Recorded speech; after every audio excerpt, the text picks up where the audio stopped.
বরবটি তো অনেক রকমই খেয়েছেন, একবার এইভাবে বানিয়ে দেখুন, খেতে অপূর্ব লাগবে, ভাত কিংবা রুটির সঙ্গে পুরো জমে যাবে। তার জন্য এখানে আমি বরবটিগুলো একটু বড় বড় আকারে কেটে নিয়েছি। এরপরে মিক্সিতে আমি একটি মশলা করে নেব। যেমন এখানে দিয়েছি গোটা জিরে, কাঁচা লঙ্কা, আদা, শুকনো লঙ্কা, আর দিয়েছি ভেজানো গোবিন্দভোগ চাল। অল্প জল দিয়ে আমি মশলাটা রেডি করে নেব। তারপরে কড়াইতে দিয়ে দেবো পরিমাণ মতো তেল। তেলটা গরম হয়ে গেলে কেটে রাখা বরবটি হালকা লবণ হলুদ দিয়ে হালকা করে ভেজে নেব।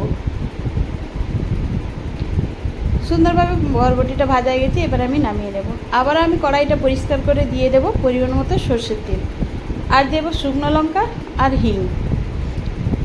লঙ্কাটা ভাজা হয়ে গেলেই বেটে রাখা মশলাটা দিয়ে দেব। এরপরে দেব বেটে রাখা টমেটো, পরিমাণ মতো হলুদ গুঁড়ো, লবণ, আর দেব টক দই। মশলাটা কষিয়ে নেব যতক্ষণ না তেল ছাড়ছে। তেল ছেড়ে দিলেই দিয়ে দেব স্বাদ মতো চিনি, আর দেব ভেজে রাখা বরবটি আর ছানাটা বাড়িতেও বানাতে পারেন কিংবা কিনে আনতেও পারেন।